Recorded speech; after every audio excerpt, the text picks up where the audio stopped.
Bienvenue pour ce 4e cours donc, autour de l'auto-immunité.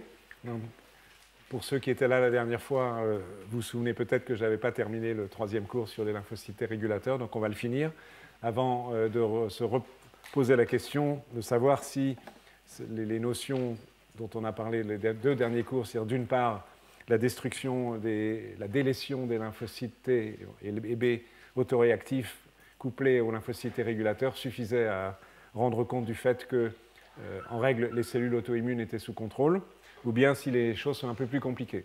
Et évidemment, la réponse est que les choses sont un peu plus compliquées. Donc, ce dont on va discuter, et puis ensuite, donc à 4h30, Simon Filatro, qui est arrivé, vous donnera un séminaire sur le fait que, autour d'une notion très intéressante qu'il a très largement introduite, qui est le fait que les lymphocytes B aussi se mêlent de la régulation. Et vous allez voir de quelle manière le lymphocyte B se mêle de modifier et de réguler les réponses immunitaires. Alors, je reprends mon affaire sur les lymphocytes T régulateurs dans le contexte de la tolérance dite en périphérie, donc après la phase de différenciation des cellules T et B. Et un des 2 derniers aspects que je voudrais traiter concernant ces cellules, en tous les cas en propre, c'est l'homéostasie, c'est-à-dire comment les lymphocytes T régulateurs sont régulés eux-mêmes. Évidemment, rien n'échappe à une forme de régulation pour qu'il y ait un équilibre acceptable entre la capacité de se défendre contre des micro-organismes et d'éviter que ceux-ci s'associent à des réponses inflammatoires ou auto-immunes non désirables et toxiques. De façon un tout petit peu schématique, on peut considérer cette image à gauche, évidemment ça va se compliquer un peu après, qui sont extraites d'une revue relativement récente sur le sujet. Les 5 cellules du haut sont des lymphocytes T régulateurs. Vous les reconnaissez entre guillemets parce que la population principale des cellules T régulateurs, je vous le rappelle, exprime un facteur de transcription très important qui s'appelle FOXP3. Je fais une petite parenthèse. Je n'aurais pas parlé pendant ce cours d'une catégorie de lymphocytes T régulateurs qui sont différents, qui n'expriment pas la molécule FOXP3. Sachez que c'est là aussi un peu plus divers et compliqué. Il y a d'autres lymphocytes T régulateurs, mais cette population-là peut être considérée comme de loin comme la plus importante. Et en bas, des lymphocytes T effecteurs, conventionnels en anglais, qui n'expriment pas la molécule FOXP3, encore qu'en s'activant, ils peuvent l'exprimer. Donc on a un équilibre entre les 2 populations, et au cours d'une réponse immune, cette population-là va contrôler, dans une certaine mesure, la capacité de division, d'activation et des fonctions effectrices des lymphocytes T, pas que des lymphocytes T, mais en l'occurrence ici, on va discuter que de l'équilibre entre lymphocytes T régulateurs et lymphocytes T conventionnels. Donc ces lymphocytes T, ils sont dans un état d'équilibre entre une capacité de se diviser, cette petite boucle ici, juste veut dire qu'elles sont capables de proliférer lorsqu'elles sont activées, mais elles sont aussi capables de mourir par apoptose. Donc ça donne d'ailleurs ces espèces d'images avec comme des bulles à la surface des cellules qui sont liées à des anomalies de la membrane associées à d'autres anomalies de protéolyse au sein de la cellule. Donc il y a une série de molécules qui sont éventuellement exprimées par les cellules régulatrices, qui sont connues pour être des régulateurs de l'apoptose. Les molécules BIM-BAX, qui sont exprimées à la surface des mitochondries, ont un rôle pro-apoptotique. Mais il y a une autre molécule de la même famille qui s'appelle MCL1, qui au contraire, elle est plutôt anti-apoptotique et pro-proliférative. Donc en fait, il y a un équilibre entre l'expression de ces gènes, en fonction du contexte, on va voir ça dans un instant, qui régule la balance division-mort cellulaire. Alors lorsqu'une réponse immune se met en jeu, donc ces cellules prolifèrent, mais lorsque des lymphocytes prolifèrent, entre autres, ce qu'ils font, c'est ils produisent de l'interleukine 2. Et si vous vous souvenez des cours précédents, l'interleukine 2 joue un rôle très important dans la maintenance et la division des lymphocytes régulateurs. Les lymphocytes régulateurs ont besoin d'interleukine 2 pour se diviser. Et de fait, la production locale d'IL2, donc là où il y a une réponse immune, va engendrer donc l'expression plus importante de cette molécule MCL1, pro-proliférative, et va faire diminuer l'expression des molécules antiprolifératives et pro-apoptotiques, que sont BIM, BAC et BAX. Ce sont des molécules d'une certaine famille qui sont assez bien connues, mais je ne vais pas entrer dans ces détails ici. Et donc la conséquence, c'est que via la production d'IL2 par les cellules T conventionnelles, les lymphocytes régulateurs 1 ne vont pas mourir, 2 vont se diviser, il y en aura un plus grand nombre, donc leur action in situ sera plus importante, et le contrôle de cette population effectrice surviendra, alors qu'initialement, s'il y a un excès de T effecteur,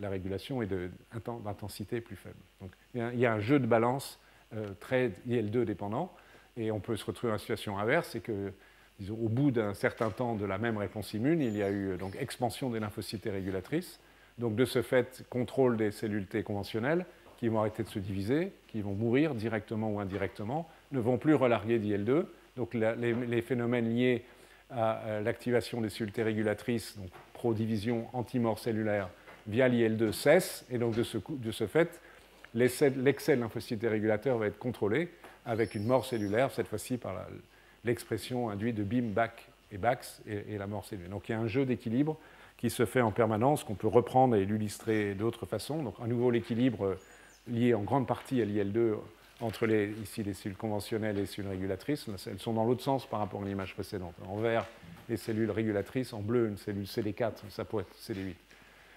Effectrice, donc ici vous avez une situation où les choses peuvent devenir pathologiques et si elles perdurent, on va le revoir dans la diapo suivante. Donc je répète d'une autre façon ce que je viens de vous dire. Activation, mettons dans un contexte infectieux, les lymphocytes, donc la reconnaissance d'antigènes de ces CD4 va entraîner l'expansion spécifique des clones. Production d'IL2, donc de ce fait, activation, expansion des cellules régulatrices, contrôle, et donc retour à l'état antérieur, avec mort des lymphocytes T directs ou indirects des cellules T conventionnelles, et rééquilibrage, puisqu'à nous, ceci indirectement va aussi limiter les cellules T régulatrices. Donc d'une situation à l'équilibre, on va retourner à une situation à l'équilibre.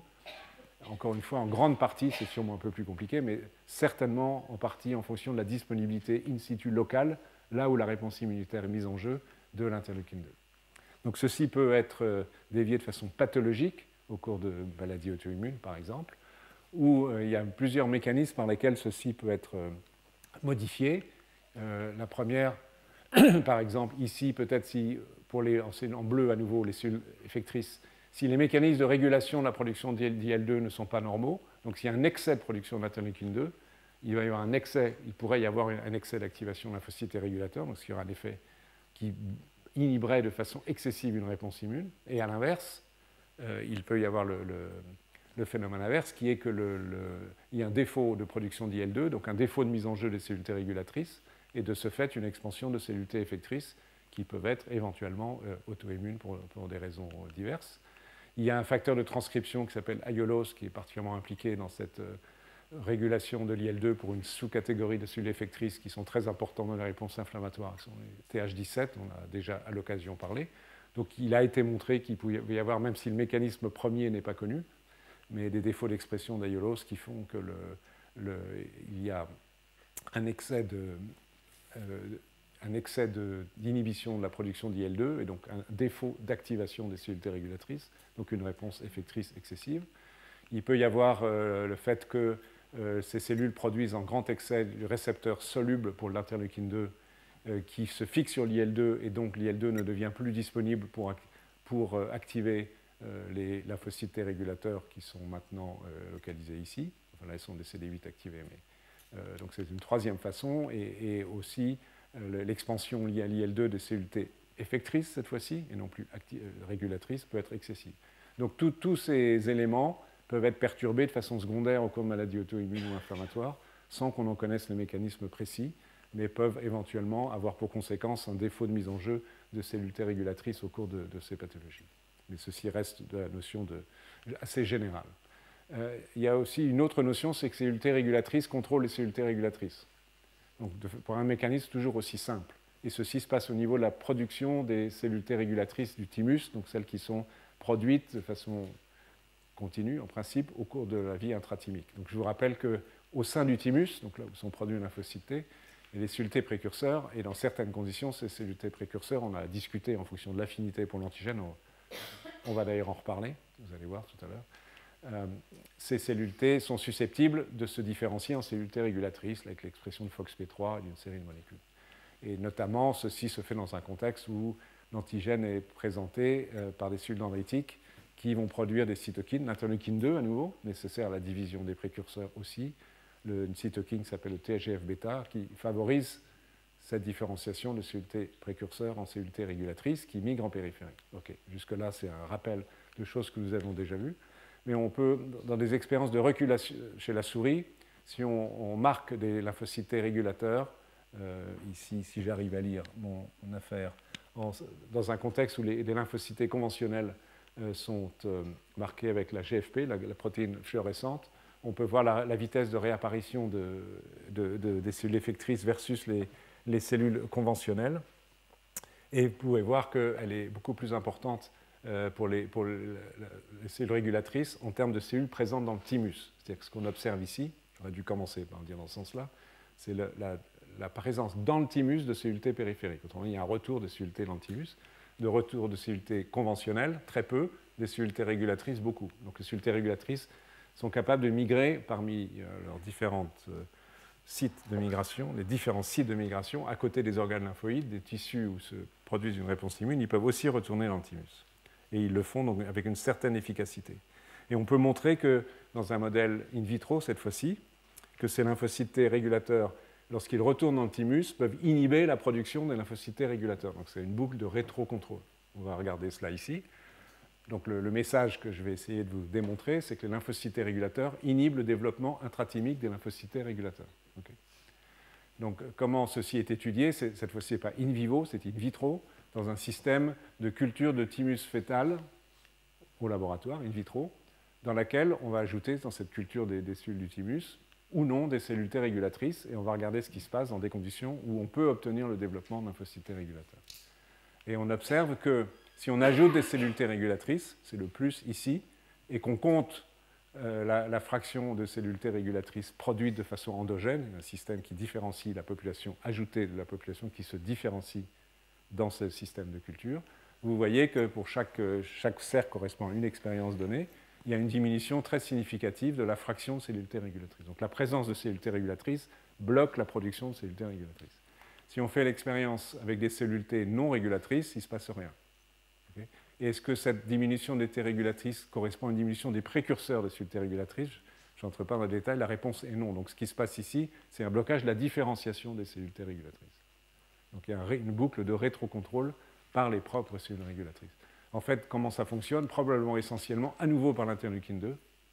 C'est-à-dire, je vous rappelle ce que je viens de vous dire, c'est que les lymphocytes régulateurs ont besoin pour survivre et se diviser d'interleukine 2.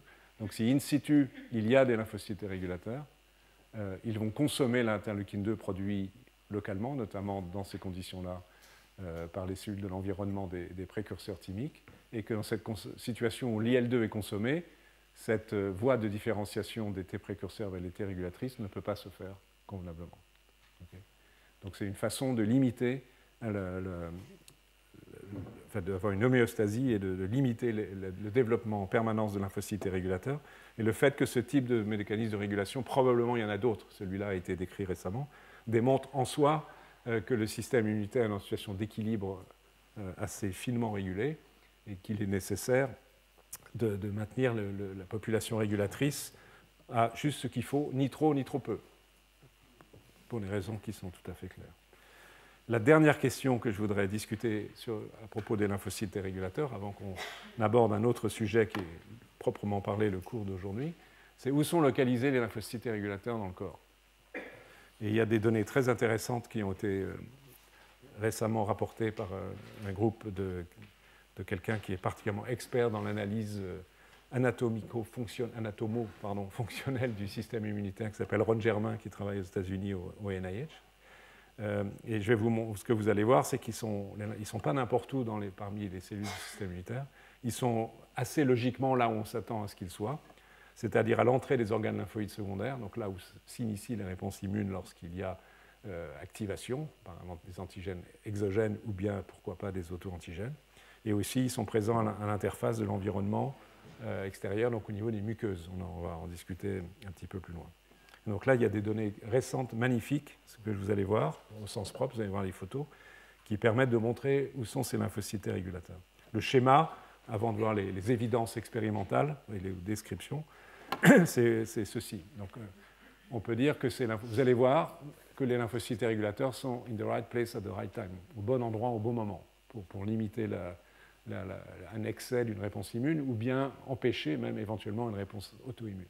Donc ici, vous avez une coupe d'un organe lymphoïde secondaire, et en permanence, nous avons des cellules dendritiques, donc qui apportent des antigènes, des peptides antigéniques, qui proviennent de la zone de drainage, par exemple de la peau, et qui apportent des antigènes susceptibles d'être reconnus par les lymphocytes T, les lymphocytes B, qui sont dans les zones anatomiques précises au sein des organes lymphoïdes. Donc il y a une entrée permanente, et cette entrée se fait par la périphérie d'organes lymphoïdes, comme vous allez le voir dans une seconde. Donc on a une situation où potentiellement il se passe ceci. Imaginons donc qu'il s'agisse d'une situation de présentation d'auto-antigènes, ce qui est une permanence, parce qu'en permanence nos cellules dendritiques présentent des antigènes du soi à des lymphocytes T et incidemment des lymphocytes B. Donc on a une situation ici où une cellule dendritique présente des antigènes du soi, les cellules effectrices et les cellules régulatrices. Donc ceci sous-entend, ce qui vous allez voir est exact, c'est que là où cette interaction entre cellules T effectrices et cellules migratrices dendritiques apportant un antigène du soi se produit, au même endroit, anatomiquement, on va trouver des cellules T régulatrices. Donc on s'attend, et vous allez voir que c'est la réalité, que les deux populations colocalisent et qu'il y a un lien de cause à effet, comme vous allez le voir. Donc de façon pratique, à nouveau, l'activation, c'est ce que je vous ai dit à l'instant, l'activation de lymphocytes T effecteurs est une source d'interleukine 2 qui favorise localement l'expansion des T régulatrices, qui leur donne une puissance d'action plus forte à travers tous les mécanismes que l'on a discutés il y a une semaine et qui vont permettre de contrôler la réponse immune. Donc, le message que je vais vous démontrer ensuite, c'est que l'activation des lymphocytes T régulateurs à l'entrée des ganglions lymphatiques, par l'expansion, se fait grâce à l'expansion liée à la production de l'interleukine 2 par les lymphocytes T effecteurs au contact, et que ceci, in fine, va permettre de bloquer la fonction des cellules T effectrices, éventuellement aussi lymphocytes B. Alors, quelles sont les évidences en faveur de cette image? C'est ceci, qui est une prouesse technologique par ailleurs, par une technique qui s'appelle l'histocytométrie, qui combine les techniques de cytométrie de flux, donc qui permettent de reconnaître des cellules à l'état individuel à l'aide d'anticorps monoclonaux fluorescents, des choses très classiques en immunologie aujourd'hui, et comme vous pouvez le voir, l'anatomopathologie et des marquages. Ici, dans l'exemple de travail qui a été publié récemment donc, du groupe de Ron Germain, vous avez ici un ganglion lymphatique de souris, et vous avez, peut-être vous ne pouvez pas tout à fait lire, parce que c'est écrit en petit ici, mais alors, pour rendre les cellules lisibles, les lymphocytes T ont été modifiés génétiquement, c'est-à-dire qu'on a introduit dans les lymphocytes T régulateurs, dans une souris transgénique, un gène qui code pour la protéine de fluorescence GFP, Green Fluorescent Protein, si bien que dans des conditions d'analyse, les lymphocytes T régulateurs apparaissent en vert. Et en rouge, c'est un marquage des cellules dendritiques, de l'ensemble des cellules dendritiques, par une molécule qui s'appelle CD11B. Merci, ça c'est une bonne idée d'avoir diminué la lumière. Je pense que vous verrez mieux. Donc c'est intéressant de regarder, c'est ce qui se passe. Donc ça c'est une situation basale. Ici une situation où il y a une réponse immune qui s'enclenche. Nous sommes en périphérie de ce ganglion. Et vous avez une zone ici où il y a une concentration de cellules vertes, donc de lymphocytes T régulateurs, un plus fort grossissement. Vous voyez ces lymphocytes T régulateurs qui sont en paquet. Donc visiblement, ils ne sont pas distribués au hasard dans le ganglion. C'est une évidence. Pas besoin d'être un très grand immunologiste pour comprendre ça. Et là où les choses deviennent plus intéressantes, c'est l'image du bas, où cette fois-ci, en bleu, sont marqués des lymphocytes dendritiques, donc ici résidents dans l'image du bas, donc qui sont présents à l'état basal dans le ganglion, plus en rouge, comme c'est indiqué ici, des cellules dendritiques migratrices, donc qui ont d'autres marqueurs, d'autres caractéristiques, dont on sait qu'elles sont arrivées de la périphérie, mettons de la peau par exemple, ou de l'intestin, ou des poumons, enfin d'une zone de contact par exemple avec des antigènes microbiens, ça peut être des antigènes microbiens, mais ça peut être des antigènes du soi. Et vous voyez à ce fort grossissement que la zone où se concentrent en vert les lymphocytes T régulateurs est la zone où se concentrent les cellules dendritiques migratrices. Donc, et ceci se situe, comme vous voyez, c'est à peu près là, en périphérie de l'organe lymphoïde. Donc, les cellules migratrices dendritiques présentant l'antigène gagnent l'organe lymphoïde, y pénètrent par la périphérie, et c'est immédiatement à l'arrivée que se situe le contact avec les lymphocytes T régulateurs, aussi les lymphocytes T effecteurs, on va le voir, et que donc l'action potentiellement régulatrice, on va démontrer que c'est le cas, de ces lymphocytes régulateurs s'exerce et est susceptible de freiner, d'empêcher, ça dépend des cas, la survenue de la réponse immunitaire. Donc c'est une prouesse technologique, mais apporte une information très intéressante sur le fonctionnement in vivo de ces cellules, dont on peut analyser des tas de caractéristiques in vitro. Ce n'est pas tout à fait la même chose de voir les choses in vivo. Et on peut aller encore plus loin, ce sont toujours les mêmes techniques d'histocytométrie, donc c'est encore un plus fort grossissement ici. En vert, à nouveau, sont les lymphocytes régulateurs. Et ici, la zone qui est ici, alors vous ne voyez pas forcément bien, là où sont les flèches blanches, sont la zone où il y a le contact avec les cellules migratrices. Et on peut montrer que les lymphocytes T régulateurs qui sont en paquet, où il y a plus de vert, évidemment il y en a un peu partout les cellules vertes, mais vous voyez qu'ici, il y en a ici, là où il y a les flèches blanches, il y a des lymphocytes T régulateurs en fait, qui sont concentrés en cluster, comme on dit. Et si on étudie d'autres marqueurs de ces cellules, des marqueurs en fait, qui démontrent leur activation, la phosphorylation d'un facteur de transcription qui s'appelle STAT5, en fait, qui est activé par l'interleukine 2. Donc P STAT5, ça veut dire STAT5 phosphorylé. Eh bien, il y a un marquage mauve qui se superpose. Et ici, en bleu pâle, ou je ne sais pas trop quelle couleur, une molécule très importante de la fonction effectrice des cellules régulatrices, c'était la 4. Et tout ceci, en fait, se superpose, qu'on peut voir ici.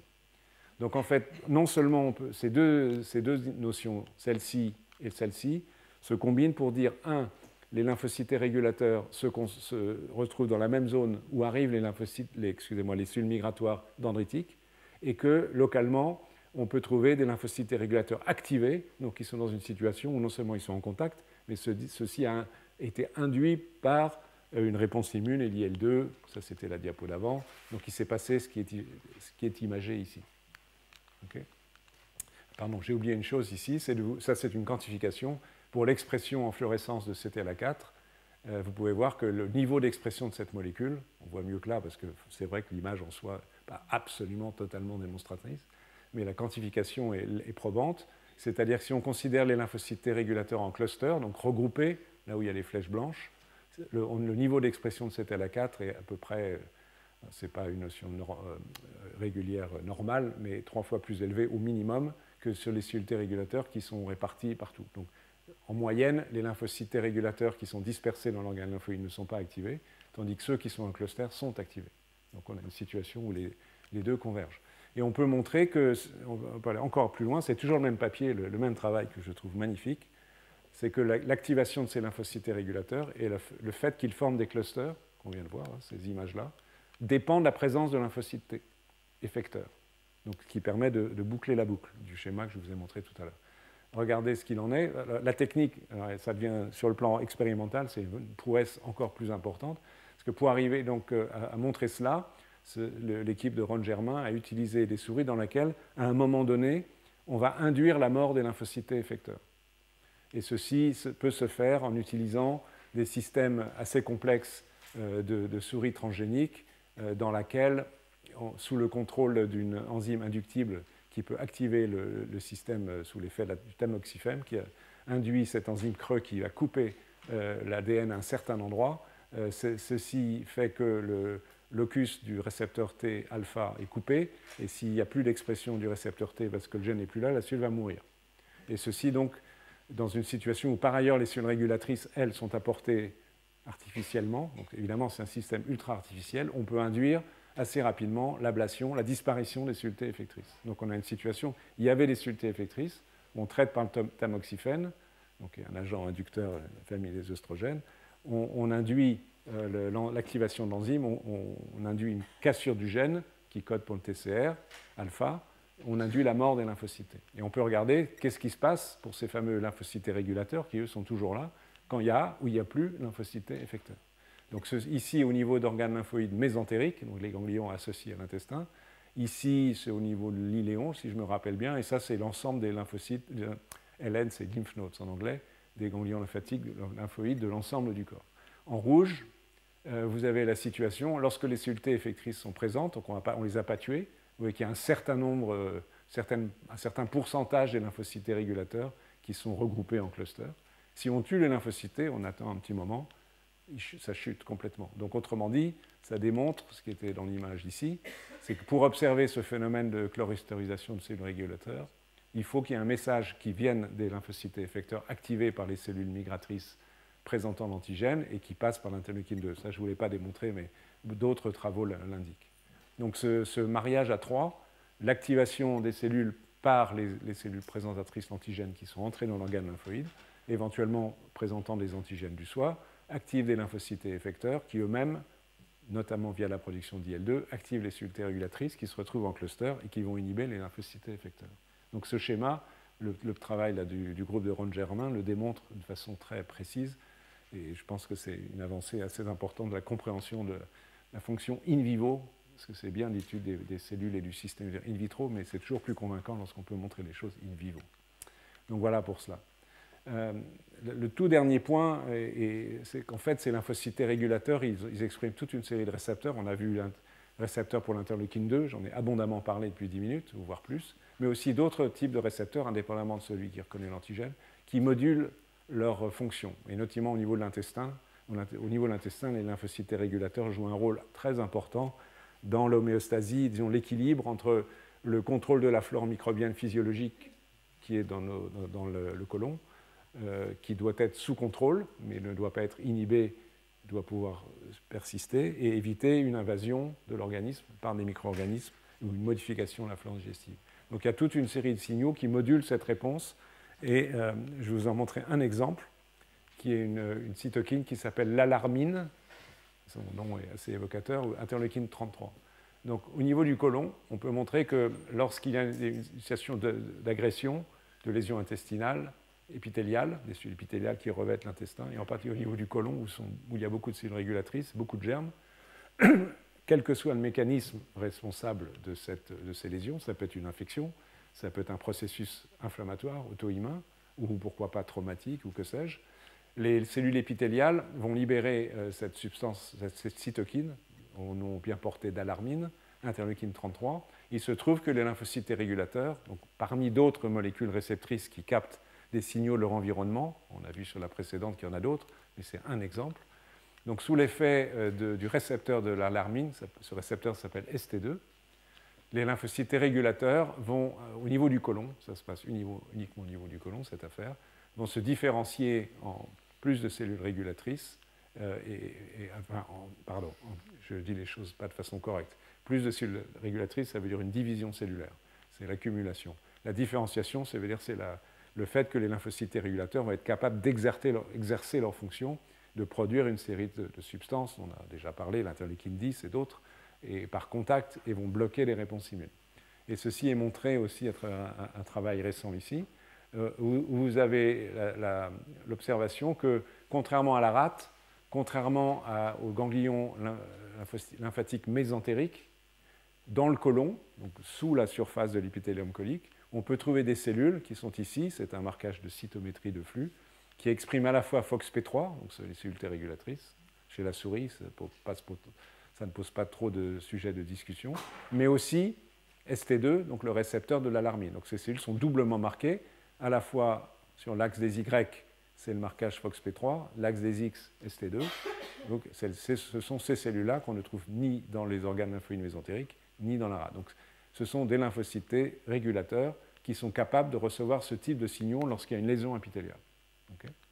Et on peut montrer que ceci est important, à la fois in vitro et in vivo. In vitro ici, en regardant l'énumération tout simplement du nombre de lymphocytes T régulateurs à partir de cellules extraites de l'intestin, lorsqu'on les stimule par le TCF, le récepteur pour l'antigène, excusez-moi, le TCR, la cytokine pro-différenciation, elle est ici, des lymphocytes T régulateurs, qui est le TGF-bêta, et ou non de l'interleukine 33, donc l'alarmine. L'alarmine, c'est un nom plus charmant qu'il y a le 33. Donc vous voyez que le nombre de cellules, on est cette fois-ci dans des expériences. Si on ajoute de l'interleukine 33 sans qu'il y ait de TGF-bêta, ça ne suffit pas à induire une expansion de cellules T régulatrices.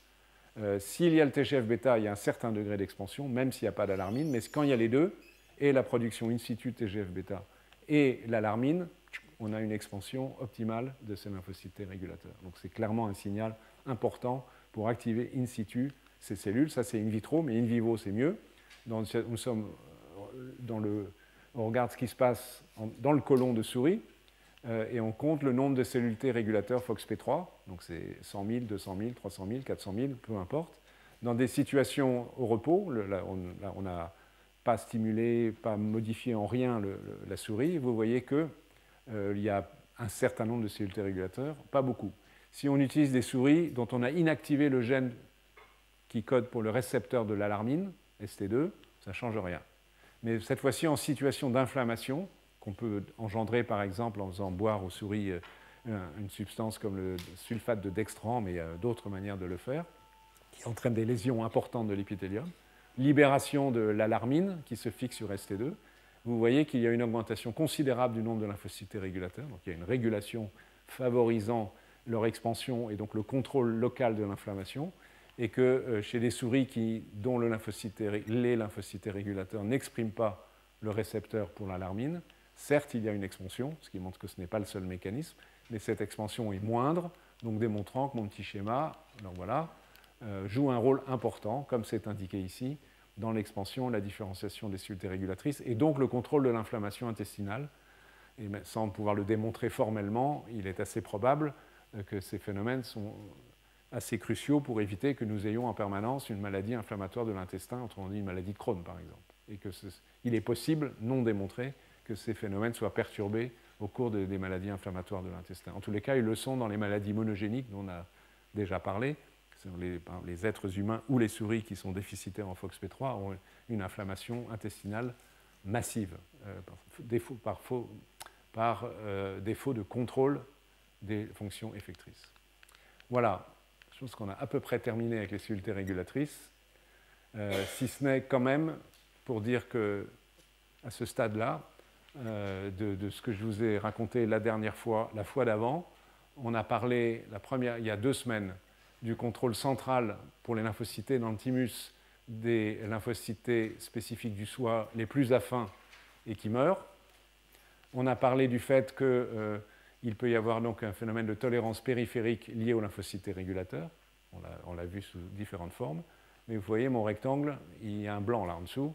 Donc la question, c'est est-ce que ces deux systèmes très schématiquement indiqués de contrôle central de délétion des cellules T et B pour ce qui concerne les lymphocytes B au niveau de la moelle osseuse, les plus réactives, les plus affines, ces cellules à l'égard d'antigènes du soi, couplées à l'existence des lymphocytes régulateurs en périphérie, est-ce que ces deux systèmes sont nécessaires et suffisants pour contrôler des réponses immunes pathologiques? Évidemment, si vous imaginez bien que si je vous pose la question ainsi, c'est que la réponse est non. Voilà, et le non, c'est ce qui arrive maintenant dans le cours suivant. Donc, cette fois-ci, on discute toujours de contrôle central et périphérique de l'auto-immunité. Et on va ajouter un troisième partenaire ou un troisième élément de régulation. Et le cours se prétend être suite et fin du sujet. C'est un tout petit peu prétentieux, parce que ce n'est sûrement pas la fin du sujet. Mais enfin, en tous les cas, c'est certainement une suite et un complément d'information. Donc l'élément supplémentaire que je vais essayer de vous rajouter, c'est la notion d'énergie ou de rhéostat, c'est-à-dire d'éléments de régulation propres aux cellules du système immunitaire qui en contrôlent le niveau. Et essayer de discuter avec vous, finalement, de qu'est-ce qui relève de la délétion centrale des lymphocytes les plus autoréactifs, qu'est-ce qui relève des lymphocytes dérégulateurs, qu'est-ce qui relève de l'énergie, et on va même voir que, en fait, les choses sont plus compliquées, c'est-à-dire que ce ne sont pas trois concepts totalement indépendants. Vous allez voir ça dans un instant. Et vous allez voir que même au niveau central, il peut y avoir une intervention des lymphocytes régulateurs. Et est-ce qu'avec tout ça, on peut essayer de construire un modèle global qui rende compte le moins mal possible de la complexité du contrôle des cellules auto-immunes. Donc c'est ce dont on va parler jusqu'à la fin de ce cours, avant de s'intéresser aussi donc, à un élément supplémentaire, comment les lymphocytes B eux-mêmes sont impliqués dans la régulation des réponses immunitaires. Donc je reprends une diapo que je vous ai déjà montrée 4 ou 5 fois, c'est-à-dire l'idée qu'une partie de la réponse à ce type de questions peut être apportée par des études de maladies humaines rares, qui sont des maladies monogéniques où la mutation d'un gène provoque un déséquilibre du système immunitaire, en l'occurrence donc des maladies auto-immunes. Donc tout ce qui est rayé, on l'a déjà vu, donc ne vous inquiétez pas, on ne va pas en reparler. Donc juste pour rappel, pour resituer le contexte, donc 5 mécanismes connus que l'on peut définir à partir de maladies monogéniques, mécanisme de contrôle des réponses auto-immunes, le défaut de sélection négative des précurseurs lymphocytaires, la production excessive d'interféron de type 1, qui est une affaire assez particulière, dont on a parlé avec Yannick Croix il y a quelques semaines, le défaut d'apoptose lymphocytaire, dont on a parlé aussi en périphérie, les lymphocytes régulateurs, je n'y reviens pas, et il peut y avoir un 5e mécanisme responsable de maladies auto-immunes chez l'homme rares, graves, par mutation d'un seul gène, qui sont des défauts d'un rhéostat, donc d'un système qui contrôle, entre guillemets le rhéostat, mais qui contrôle le niveau d'activation d'un lymphocyte, T ou B, et qui peut faire qu'éventuellement un lymphocyte peut être présent en étant incapable de s'impliquer dans une réponse immune. Il ne meurt pas, il est présent, mais il est inactif, et que l'on qualifie d'anergique. Donc à nouveau, ces 5 mécanismes ne sont pas redondants, puisqu'il suffit qu'un des 5 soit perturbé pour que surviennent les pathologies immunes sévères. Donc il existe un certain nombre de molécules connues dans le système immunitaire pour avoir un rôle régulateur des réponses immunes et faire en sorte que les cellules soient présentes mais peu ou pas fonctionnelles. il y a une classe de protéines dont je ne vais pas vous parler, qui sont les protéines SOX, SOCS, qui inhibent, régulent l'action des cytokines pro-inflammatoires. On ne va pas en parler plus, mais sachez qu'elles existent. Et il n'y a pas de maladie génétique connue, donc on ne sait pas chez l'homme, en tous les cas, jusqu'à quel point elles sont importantes. Par contre, ce qui est en rouge ici, sont des molécules dont les mutations des gènes sont associées à des pathologies auto-immunes, soit chez l'homme, soit chez la souris, de façon naturelle. Donc il y a des protéines qui sont impliquées dans la dégradation d'autres protéines par ubiquitination. Peut-être vous vous en souvenez, il y a 2 cours, je crois, je vous ai parlé de la protéine A20, qui est celle du milieu de l'image ici. Cette protéine A20, elle joue à la fois dans le contrôle de l'immunité innée et l'immunité adaptative, et elle contrôle les voies de signalisation d'un facteur de transcription qui s'appelle NF-κB, et en entraînant la dégradation de protéines très importantes de cette activation, on bloque l'activation de NF-κB, mais aussi bien dans l'immunité innée qu'adaptative. Et je vous avais dit qu'il y avait des très très rares patients qui étaient déficitaires en A20 et qui avaient une maladie auto-immune inflammatoire absolument épouvantable, parce que tous les systèmes, il y en a beaucoup, d'effecteurs du système immunitaire, au sein du système immunitaire, qui dépendent d'NF-κB, sont anormalement activés. Il y a 2 autres exemples, dont on ne reparlera pas plus, c'est juste pour situer le contexte. Il y a une molécule qui s'appelle Itch, c'est une haute ubiquitine ligase, c'est-à-dire que c'est une protéine qui est impliquée dans la dégradation, donc dans le contrôle de la survie de protéines. Et cette protéine Itch, elle est exprimée notamment dans les lymphocytes T, et sa fonction, c'est de dégrader les protéines du récepteur T pour l'antigène, ainsi que des protéines impliquées dans la signalisation en dessous du récepteur T pour l'antigène. Donc, quand Itch est présent, il va faire en sorte que cette molécule, elle va faire en sorte qu'au sein des lymphocytes T, il y a un certain niveau d'expression des récepteurs pour l'antigène, un certain niveau d'expression des protéines de signalisation. Et si Itch est déficient, il y a une surexpression de récepteurs pour l'antigène et une surexpression des protéines de signalisation. Et ceci est associé chez l'homme, ceci a été observé de façon exceptionnelle, mais des patients qui ont un déficit en Itch ont des maladies auto-inflammatoires et auto-immunes extrêmement sévères. Parce qu'il ne leur manque pas de lymphocytes régulateurs, ils n'ont pas d'anomalie de la sélection négative des lymphocytes réactifs à forte affinité pour les antigènes, contre les antigènes du soi au niveau du thymus, mais leurs lymphocytes T expriment trop de récepteurs, trop de protéines de signalisation, donc fonctionnent trop bien.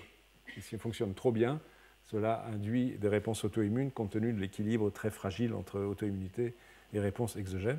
Chez la souris, il n'y a pas de maladie humaine, mais c'est un modèle naturel naturel, ce n'est pas tout à fait exact, de souris dont on a induit des maladies génétiques par mutagenèse, par l'aide de substances chimiques. Une équipe australienne a montré qu'une protéine s'appelle ROCKIN, qui est également impliquée dans la dégradation de protéines par ubiquitination, par le défaut de ROCKIN, entraîne une auto-immunité sévère. Donc ça, c'est des protéines qui jouent un rôle dans le contrôle du niveau des réponses immunes, et donc qui font que les lymphocytes sont plus ou moins activables, en jouant sur la dégradation des protéines importantes dans la signalisation. Et puis il y a des protéines régulatrices qui directement jouent dans le contrôle des réponses immunes. Une, on en a déjà parlé, CTLA4, qui est très importante pour les lymphocytes régulateurs, mais qui est aussi exprimée par les lymphocytes effecteurs, et même un peu par les B, je crois, semble-t-il. En tous les cas, les lymphocytes, tous les lymphocytes. Donc ce n'est pas uniquement une molécule importante des lymphocytes qui régule la réponse immunitaire d'autres cellules, c'est une molécule qui est impliquée dans le contrôle de chaque lymphocyte effecteur. Donc les déficiences en CTLA4, elles existent chez l'homme et elles provoquent une lymphoprolifération massive de lymphocytes T et lymphocytes B associée à une auto-immunité, à nouveau par ce défaut de contrôle intrinsèque, en partie d'un défaut des cellules régulatrices. Donc ça introduit cette notion d'énergie et du fait qu'il y a finalement non pas 2, mais 3 composants mécanistiques impliqués dans le contrôle de l'auto-immunité. Donc c'est l'image du bas, cette fois-ci, qui apparaît et qu'on va essayer d'expliciter mieux, qui est le fait que des lymphocytes T en périphérie, donc qui se sont normalement différenciés et qui ont une certaine affinité pour les antigènes du soi, ne se mettent pas en jeu, n'induisent pas une pathologie auto-immune, non seulement parce qu'ils sont sous le contrôle des cellules T régulatrices, mais aussi parce qu'ils ont un contrôle qui ressemble à l'énergie, donc au fait que lorsqu'ils sont activés, leur activation cesse par des molécules propres à ces cellules. Alors, pour relier cette discussion à l'intégration des mécanismes de contrôle, il faut aussi discuter l'observation qui était mieux décrite ces derniers temps, parce qu'elle est un tout petit peu contre-intuitive, qui c'est que nous avons dans notre sang, dans notre périphérie, dans notre corps, plein de lymphocytes T autoréactifs, et aussi pas mal de lymphocytes B autoréactifs. Ce qui est contre-intuitif, parce que nous avons tous appris, et si vous lisez les livres d'immunologie qui datent d'il y a quelques années, vous allez lire ce que je vous ai raconté abondamment, que les lymphocytes autoréactifs à haute affinité sont éliminés dans le thymus, et donc en gros en périphérie, dans les organes lymphoïdes, etc., dans ce qui circule dans le sang, chez l'homme, etc., il n'y a peu ou plus de lymphocytes T autoréactifs. Et cette notion est inexacte. Nous sommes pleins de lymphocytes autoréactifs. Et c'est une notion évidemment très importante parce qu'elle met le doigt sur le fait que pour que le système fonctionne, soit à l'équilibre et que nous ne soyons pas en permanence atteints de maladies auto-immunes, il faut qu'il y ait ces fameux systèmes de contrôle dont on n'arrête pas de parler depuis plusieurs cours, et donc notamment pour ce qui va être du cours d'aujourd'hui de l'énergie. Donc l'illustration de cela, c'est un travail qui a été publié l'année dernière et dont je dirais le père intellectuel, il n'est pas signataire de ce papier, mais la personne qui a vraiment mis le doigt sur cette notion est un grand immunologiste qui est à Stanford, qui s'appelle Mark Davis, qui s'intéresse beaucoup aujourd'hui à l'homme, après s'être beaucoup intéressé à la souris. Et un certain nombre de travaux vont dans le sens de ce qui est montré sur cette image, qui est finalement assez simple. Qu'est-ce qui est fait ici? C'est de prendre du sang d'individus, vous et moi, normaux, de lymphocytes T naïfs qui n'ont jamais rencontré, donc qui ont des marqueurs qui montrent qu'ils n'ont jamais reconnu l'antigène, et de compter parmi ces cellules combien d'entre elles sont spécifiques de tel ou tel peptide, de tel ou tel antigène, soit exogène, ici peptide du virus de sida, HIV, peptide d'un virus de la grippe, peptide du virus de l'hépatite C, peptide du cytomégalovirus. Et comment on peut arriver à voir ces cellules en utilisant un truc technique qui consiste à ce qu'on appelle dans notre jargon des tétramères, à associer à des molécules d'histocompatibilité HLA les peptides correspondants. Donc, sous forme monomérique, il n'y a aucune liaison possible parce qu'il n'y a pas assez d'affinité, mais si c'est forme tétramérique, d'où le nom de tétramère, 4 molécules HLA, avec le bon allèle HLA correspondant au génotype HLA de l'individu que l'on teste, associés à des peptides, donc du virus de la grippe, sida, etc., vont se fixer sur les lymphocytes. On peut, à l'aide d'un anticorps fluorescent, on peut révéler, ou un marquage direct fluorescence de la molécule tétramérique, on peut donc ainsi savoir quelle est la proportion de lymphocytes T dans l'expérience qui est ici, dans le sang, sont réactifs contre un peptide de VIH, etc. Et vous voyez que ça tourne entre une cellule sur 100 000 et une cellule sur 1 million à peu près. Okay. Jusque-là, c'est une notion connue que nous avons en faible quantité des lymphocytes T spécifiques de tel ou tel peptide, de tel ou tel microbe.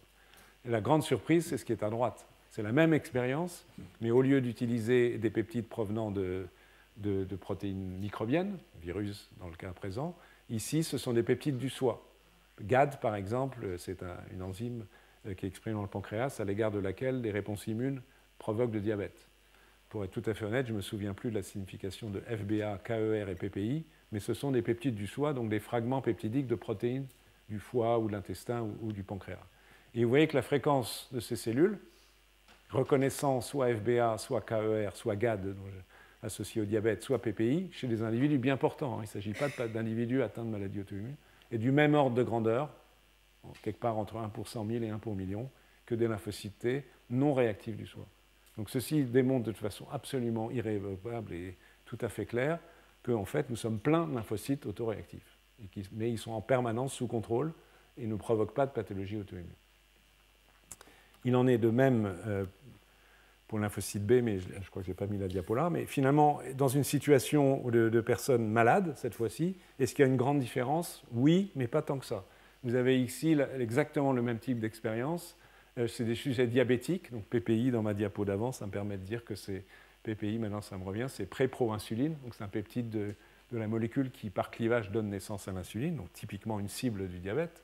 Donc vous avez ici les lymphocytes T de 5 individus qui n'ont pas de diabète immunologique. T1D, c'est diabète de type 1, donc qui est provoqué par une maladie auto-immune. Et ici, 5 individus, de lymphocytes T de 5 individus qui ont un diabète. Alors évidemment, ils ont un peu plus de cellules réactives contre PPI, un peu plus qu'une pour 10 000. Mais vous voyez que la différence entre les sujets non malades et les sujets malades, c'est un facteur, en comptant large, un facteur 5.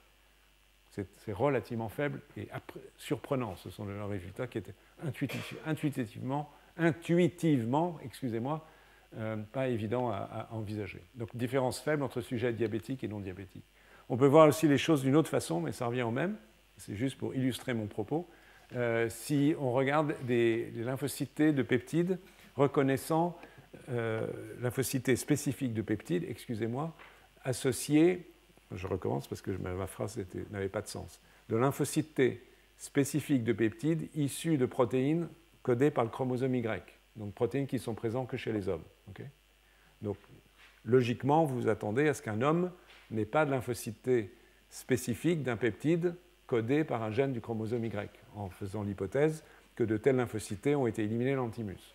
Par contre, les femmes n'ont aucune raison de ne pas avoir ces lymphocytes T, puisqu'elles n'expriment pas ce peptide au niveau du thymus et il n'y a pas de sélection négative. Ben, comme vous pouvez le voir sur cette diapo, ce n'est pas si simple que ça, et donc c'est à nouveau pas intuitivement prédictive. Chez les hommes, certes, il y a un peu moins de lymphocytes T spécifiques d'un peptide du gène SMCY, donc un gène codé par le chromosome Y, mais il y en a quand même, vous avez une série d'individus, il y a une variabilité individuelle, il y en a quelque part entre 1 sur 1 million et 1 sur 100 000 lymphocytes T spécifiques de ce peptide. Et les femmes, ben, elles en ont 4-5 fois plus, mais pas beaucoup plus. À nouveau, ce résultat est assez surprenant et met sur le doigt sur le fait que ces cellules-là, s'il n'y a pas des systèmes pour les contrôler, que ce soit les cellules T régulatrices ou l'énergie, on va en parler dans une seconde, on va y arriver à cette fameuse énergie, eh bien, il provoquerait des pathologies auto-immunes. Différence, c'est 3, même, ce n'est pas 5, c'est dans l'échelle logarithmique, donc ce n'est pas facile à déduire de l'image, mais c'est seulement un facteur 3. Donc les femmes, en moyenne, ont seulement 3 fois plus de lymphocytes T spécifiques de ce peptide-là précis, qui est issu d'une protéine codée par le gène, codée par le chromosome, je vais y arriver, excusez-moi, le chromosome Y, donc uniquement chez les hommes. Alors, ces cellules sont présentes, mais est-ce qu'elles se comportent de la même façon chez l'homme et chez la femme, si on prend l'exemple, mon dernier exemple? La réponse est non. C'est la suite de la même histoire. Donc cette fois-ci, on a le compte des cellules et on regarde le niveau d'expression, la quantité de récepteurs T pour l'antigène à la surface des lymphocytes. Okay, et vous avez en bleu l'image chez les femmes et en gris mauve chez les hommes. Donc évidemment, plus l'image va vers la droite, plus est forte l'expression du récepteur T pour l'antigène. Comme vous voyez, il y a une différence. Elle n'est pas absolument massive, mais il y a une différence significative qui est marquée ici. Et comme on est en échelle logarithmique, vous pouvez lire ici qu'en moyenne, pour les femmes, on se situe en unité de fluorescence de 2000, quand pour les hommes, ça se situe à peu près à 800. Bon, ce n'est pas une différence colossale, mais ce que cela signifie, c'est que les lymphocytes T spécifiques de l'antigène SMCY, etc., qui sont présentes chez des femmes, donc qui n'ont pas eu de raison d'avoir eu ces cellules sélectionnées négativement comme étant des cellules autoréactives, expriment plus de récepteurs T pour l'antigène que des lymphocytes T chez les hommes. Donc ces cellules-là, chez l'homme, ont reçu un signal lié à la reconnaissance du peptide, forcément, qui a pour conséquence de diminuer l'expression du TCR. Et en diminuant l'expression du TCR, ça diminue considérablement leur propriété d'activation. Donc c'est un des phénomènes de l'énergie, il y a d'autres phénomènes qui interviennent, c'est entre guillemets tout simplement diminuer le nombre de récepteurs à la surface des cellules. S'il y a moins de récepteurs, la probabilité d'activation des cellules est moindre. Ça, c'est intuitivement compréhensible. Donc c'est un des phénomènes qui rend compte du fait que malgré, si on revient même aux antigènes du soi ici, parce que la situation est la même, même à nombre égal de cellules, ces cellules-là sont moins activables parce qu'elles sont anergiques, ou en tout cas elles ont une moindre capacité d'activation, parce qu'elles expriment moins bien le récepteur T pour l'antigène. Donc il y a des phénomènes de régulation intrinsèques aux cellules qui se sont produits. On va passer ça, et on peut montrer même, ça paraît compliqué, mais vous allez voir que ce n'est pas si compliqué que ça. Fonctionnellement, on peut montrer que ces cellules, effectivement, ne s'activent pas, ne se divisent pas. C'est exactement la même expérience, le même type de données.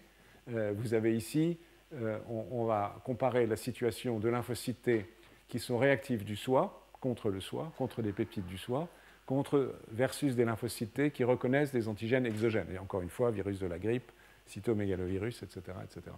Et on peut isoler ces cellules, encore une fois, avec ces tétramères, donc des tétramères de molécules HLA associées à des peptides, donc soit des peptides du soi, soit des peptides viraux, mettons. Donc vous avez ici, à partir d'un mélange de cellules, on a en bas ici, exactement, ont été étudiées ensuite cellule par cellule, des 267 cellules qui ont été purifiées du sang d'un individu qui reconnaissent des peptides du soi. mis en présence d'un mélange de tétramères avec plusieurs peptides du soie. Et vous voyez, vous avez un message positif ici, donc il y a un marquage. Et donc ces cellules, elles ont été triées par cette caractéristique de fluorescence. Et à l'opposé, ici, selon l'axe vertical, ils ont trié le même nombre de cellules, 267, qui sont marquées par des tétramères associés à des peptides forains, étrangers, de microbes divers et multiples. Donc on a deux catégories de cellules provenant du même individu, n'est-ce pas? Des cellules reconnaissant potentiellement des antigènes microbiens et des cellules reconnaissant des antigènes du soie. On les sépare et on regarde ensuite, on va essayer de les activer. Ici, en l'occurrence, ce sont les lymphocytes TCD8 dans cette expérience, donc ils reconnaissent des peptides présentés par les molécules HLA de classe 1. Et donc ces cellules, elles sont activées dans des conditions où les peptides, soit du soie, soit microbiens, sont présentés à ces lymphocytes T avec des systèmes de co-stimulation pour favoriser leur division. Je passe les détails. Et on va regarder donc si ces cellules peuvent s'activer, se diviser ou pas. Et la façon de mesurer la division cellulaire, c'est la dilution d'une substance fluorescente qui pénètre dans les cellules. Mais si à chaque fois que les cellules se divisent, elle va être de moins en moins fluorescente parce que la même quantité de substance fluorescente est présente non plus dans une cellule, mais dans 2, puis 4, puis 8, puis 16, etc. Donc il y a une dilution de la fluorescence. Donc plus l'image va vers la gauche, le pic ici est, vous voyez, à ce niveau-là, ça veut dire que les cellules ont toutes proliféré de façon intensive, là, parce que par cellule, la quantité de colorant fluorescent, qui s'appelle CFSE, peu importe, est très très faible. Ça, c'est la situation des lymphocytes T réactifs de microbes. Donc ils sont capables de se diviser très rapidement, très fortement. À l'inverse, cette fois-ci, les lymphocytes T autoréactifs, vous voyez que le pic, il est beaucoup plus à droite, il est franchement plus à droite, au bout de quelques jours de culture, je crois que c'est au bout de jours 4,5 exactement de culture au laboratoire, ça veut dire que ces cellules ne se sont pas divisées pratiquement. Donc on a une situation où les lymphocytes T sont présents, en quantité à peu près identique, que ce soit pour reconnaître des peptides microbiens ou des peptides du soie, ont moins de récepteurs T pour l'antigène, donc c'est une notion déjà potentielle qui suggère qu'elles s'activent moins bien, et résultante, in fine, effectivement, elles ne sont pas capables de se diviser, elles sont anergiques. Donc ceci définit expérimentalement ce concept de lymphocytes T, dans l'exemple que je prends ici, qui sont présents, ne meurent pas, persistent, mais ne sont pas capables de s'activer. Donc ils sont soumis à une série de systèmes moléculaires, j'en ai évoqué 2 ou 3 tout à l'heure à travers les modèles génétiques, mais qui contrôlent l'expression du récepteur T, la machinerie d'activation et, in fine, la prolifération des cellules. Donc ceci introduit un troisième mode de contrôle de manière générale des réponses immunitaires, et en particulier des lymphocytes impliqués dans les réponses auto-immunes, et donc spécifiques de peptides du soie, la sélection négative des cellules à très forte affinité pour l'antigène d'Antimus, si on pense aux lymphocytes T, le contrôle par les lymphocytes T régulateurs, donc un contrôle exogène, et un contrôle intrinsèque en première approximation, avec une notion d'énergie des lymphocytes autoréactifs, même si ces cellules sont présentes en grande quantité. Elles sont là, mais elles ne sont pas fonctionnelles. Elles sont sous contrôle en permanence, en principe. OK, c'est l'énergie. Donc on a introduit ce troisième rectangle, qui est, même s'il y a un point d'interrogation, parce que les mécanismes sous-jacents sont loin d'être complètement identifiés, mais on a donc maintenant 3 mécanismes différents, tolérance centrale, okay, et 2 mécanismes de tolérance périphérique, 1 central, 2 périphérique, avec l'effet des T régulateurs et l'énergie. Et on va voir que les choses ne sont pas indépendantes, les 3 mécanismes ne sont pas indépendants les uns des autres, et en fait, ils sont très, très fortement associés, comme on va le discuter dans la demi-heure qui vient. Si on retourne au thymus, et à ce qui se passe dans la sélection négative, la disparition des lymphocytes T à forte affinité pour les antigènes du soie, je vous ai abondamment décrit il y a déjà 2 cours le fait que ces cellules mouraient. Vous vous souvenez, la protéine R qui entraîne l'expression à petite quantité d'antigènes du soie, l'activation des lymphocytes T, et en principe la mort cellulaire. En fait, les choses évidemment ne sont pas aussi simples. Les cellules peuvent mourir, ce que je vous ai dit n'est pas faux, mais elles peuvent aussi devenir anergiques, c'est-à-dire être des cellules qui se comportent comme je viens de vous le montrer, avec une diminution de l'expression du récepteur pour l'antigène TCR et une diminution de l'activation. Et cette énergie peut être complète ou, comme indiqué ici, partielle. Et c'est une notion intéressante, pour ça que je vous en parle, sinon ça devient un tout petit peu anecdotique.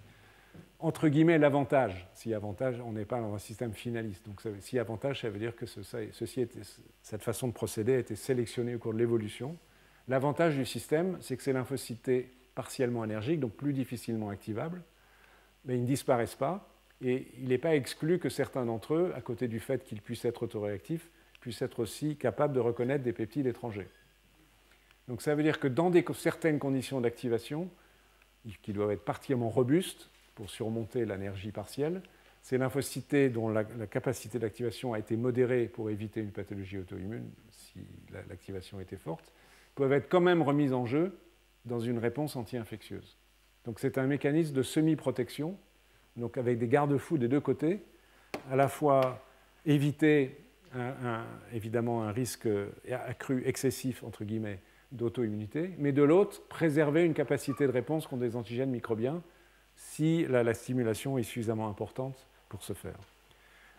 Et donc, on peut considérer que la pression de sélection par l'environnement microbien, qui joue un rôle majeur, comme vous le savez, dans la façon dont a été façonné notre système immunitaire, est prédominant sur le risque d'auto-immunité, puisque dans certaines conditions, donc ces cellules auto-immunes peuvent se réveiller et éventuellement déclencher d'ailleurs une pathologie auto-immune, mais en permettant aussi de contrôler tel ou tel micro-organisme.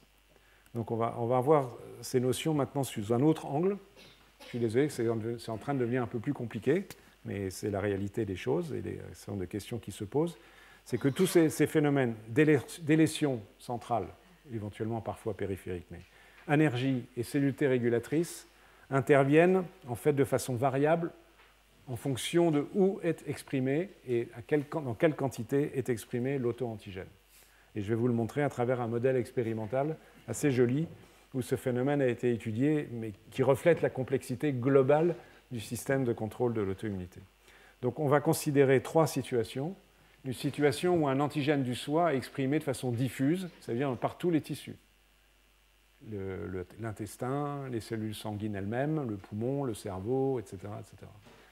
Un système où l'expression de l'antigène, l'auto-antigène, vous allez voir qu'il y a des systèmes artificiels pour l'induire, est restreinte au niveau de l'intestin et du poumon.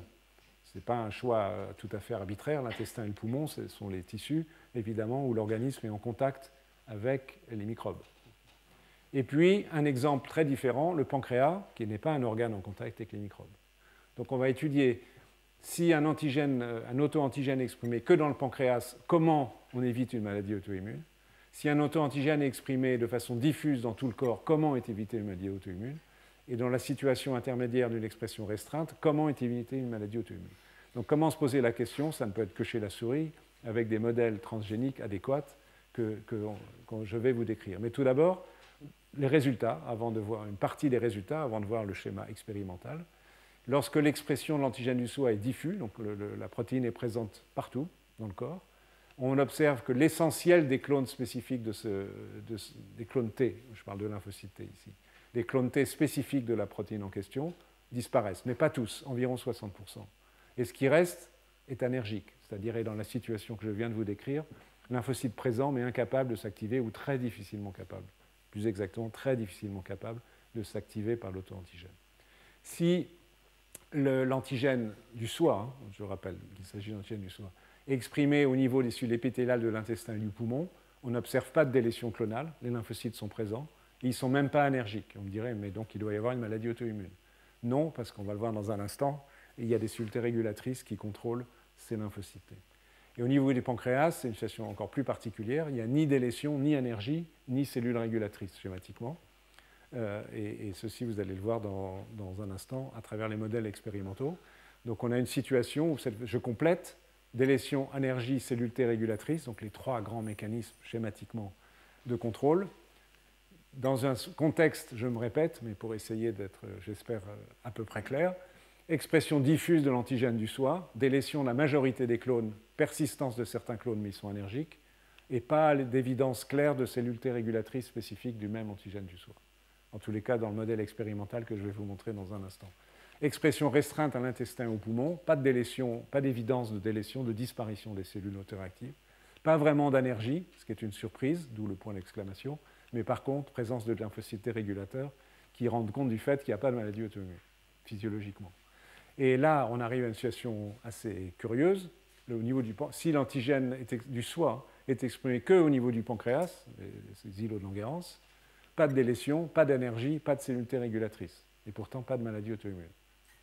Donc on peut éventuellement discuter, selon une notion qui date déjà de un certain temps, 10-15 ans, peut-être que ces antigènes sont ignorés, c'est-à-dire qu'il n'y a pas de contact physique possible entre les lymphocytes autoréactifs et les cellules présentant l'antigène. Mais les choses ne sont pas si claires que ça. En tous les cas, je vais vous montrer maintenant quelques données expérimentales qui permettent d'arriver à ce tableau et qui montrent, c'est ça le point que je veux illustrer ici, qui montre qu'il n'y a pas de contrôle simple de l'auto-immunité qui dépend de nombreux paramètres, et en particulier donc, du lieu d'expression des auto-antigènes sur le plan physiologique, même s'ils peuvent être aussi exprimés en thymus en petite quantité, comme on l'a vu dans un cours précédent. Alors, comment on peut faire ce genre d'affaires? Comment on peut arriver à ce type de résultats? Évidemment, et c'est une critique immédiate que l'on peut faire à ce type d'expérience, mais ça ne peut pas être autrement, c'est à travers des systèmes hautement expérimentaux et artificiels. Donc, dans le cas de ce que je vais vous montrer, les chercheurs ont étudié la réponse de lymphocyte T CD4 chez la souris, donc à l'égard de peptides du soi présentés par les molécules d'histocompatibilité de classe 2. Et ils ont, de façon assez astucieuse, ils ont choisi une protéine qui est elle-même qu'on utilise en transgenèse, qui est la protéine CRE, qui est une enzyme qui coupe l'ADN. Mais là, on n'utilise pas la protéine CRE en fonction de sa capacité de couper l'ADN, mais en tant que protéine antigénique. Donc les souris expriment CRE, soit dans tous les tissus, ça va être un modèle où l'autre CRE devient un auto-antigène puisqu'il est présent à l'état constitutif chez ces souris, donc ça devient un antigène du soi, une protéine du soi, pardon. Donc CRE est présent dans toutes les cellules. En utilisant un promoteur adéquat, on peut obtenir cela. Soit on fait exprimer CRE qu'au niveau du poumon et de l'intestin, soit au niveau du pancréas. Ça apparaît ici. Donc c'est à nouveau un résumé de discuter de tout ce que je viens de vous dire, avec les données qui arrivent. Expression diffuse de CRE, on a une délétion partielle, on a une énergie, pas de lymphocyte T régulateur, et on peut qualifier que la tolérance à l'égard de CRE est solide, parce qu'il y a peu de lymphocytes autoréactifs et on n'arrive pas à les activer. Si l'expression de CRE dans le modèle expérimental, la critique, elle est là aussi, c'est un seul antigène testé. Donc, est-ce que ce qui est vrai dans ce modèle est vrai pour d'autres? Cela nécessitera d'autres expériences. Mais en tous les cas, le modèle est intéressant. Si l'expression est restreinte au poumon, à l'intestin et mettons à la peau, on n'a pas de délétion, pas d'énergie, mais des cellules T régulatrices, donc une tolérance plus fragile, puisqu'il y a un seul système de contrôle. Et un tissu isolé comme le pancréas, peut-être qu'on a une situation d'ignorance, donc simplement les lymphocytes T autoréactifs ne sont pas en situation de voir, de reconnaître leur peptide du soi, parce qu'il n'y a pas de mise en contact physique, soit interviennent d'autres mécanismes qu'on ne connaît pas aujourd'hui. Alors sur le plan expérimental, quelques données pour illustrer ceci.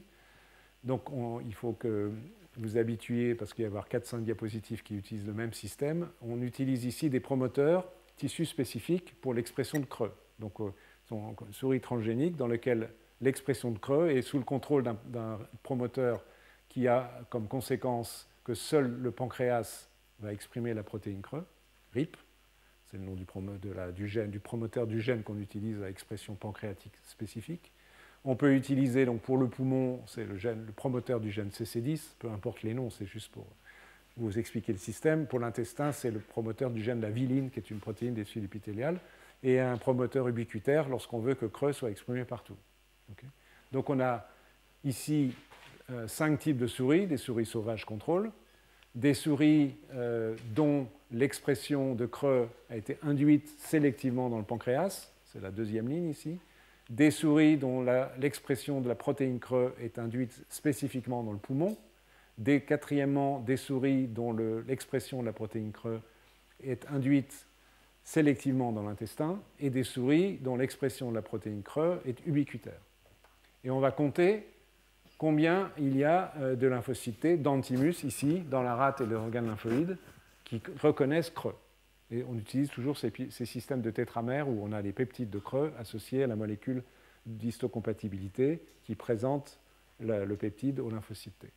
Donc vous pouvez voir que physiologiquement, des lymphocytes T, des souris ont des lymphocytes T qui reconnaissent CRE, mais là, ce n'est pas un auto-antigène, c'est un antigène étranger, puisque ces souris n'ont jamais vu CRE. Dans les 4 autres modèles ici, ce sont des souris pour lesquelles CRE est une protéine du soi, puisqu'elle est exprimée soit de façon ubiquitaire, soit en permanence dans le pancréas, le poumon, l'intestin. Et qu'est-ce qu'on voit? C'est que dans le modèle où l'expression de CRE est restreinte au pancréas, au poumon et à l'intestin, on trouve au niveau du thymus autant de lymphocytes T spécifiques de CRE que dans une souris sauvage.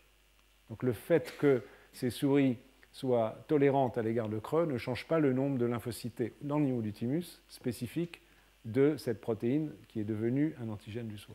Seule la situation où CRE est exprimé de façon ubiquitaire, donc c'est les petits triangles, ce sont les images des petits triangles rouges, chaque triangle est une souris, est une situation où le nombre de lymphocytes T dans le thymus spécifique de CRE est diminué considérablement. Donc ça indique que dans cette situation, il y a une délétion au niveau du thymus, une disparition des lymphocytes T autoréactifs. C'est ce qu'on attend du modèle de sélection négative.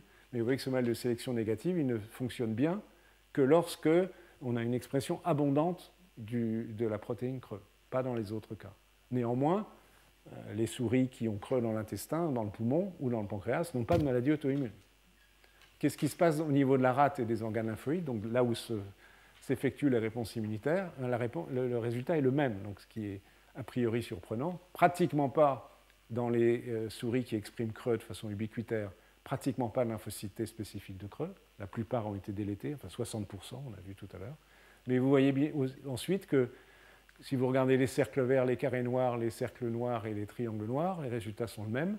Il y a autant de lymphocytes T spécifiques de CRE dans des souris pour lesquelles CRE est un antigène étranger que des souris pour lesquelles CRE est un antigène du soi exprimé dans le pancréas, dans les poumons ou dans l'intestin.